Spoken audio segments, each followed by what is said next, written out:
Hello everyone, আসসালামু আলাইকুম। With Rabbi another ব্লগে আপনাদেরকে স্বাগতম। তো আপনারা সবাই কেমন আছেন? আশা করি আল্লাহর রহমতে আপনারাও ভালো আছেন।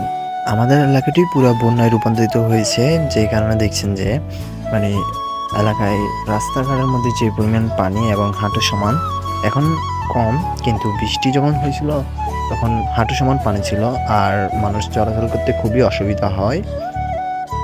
নালার উন্নয়নের কাজ চলতেছেন। খুব শীঘ্রই এই জায়গার পানিটি থাকবে না এবং নালাটি মাঝখান দিয়ে আনবেন।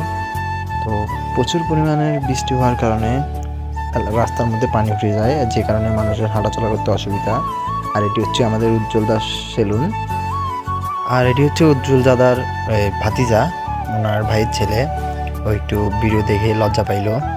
তো যাই হোক, আমাদের এলাকার পুরা পানিতে রূপান্তরিত, যে কারণে মানুষের অসুবিধা এবং কি মুরব্বীদের হাঁটতে অসুবিধা, নামাজ পড়তে অসুবিধা হয়।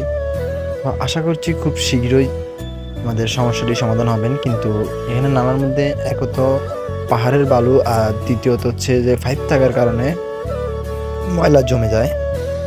ভিডিওটি আবার কেউ খারাপভাবে নেবেন না। তো আজকের ভিডিও এখানে শেষ করছি। সবাই ভালো থাকবেন, সুস্থ থাকবেন। দেখা হবে নেক্সট ভিডিওতে। আর হ্যাঁ, আরেকটি কথা না বললে নয়, আমার পেজটি ফলো দিয়ে আমার চ্যানেলটি সাবস্ক্রাইব করে আমার পাশে দেখবেন। ধন্যবাদ। আসসালামু আলাইকুম।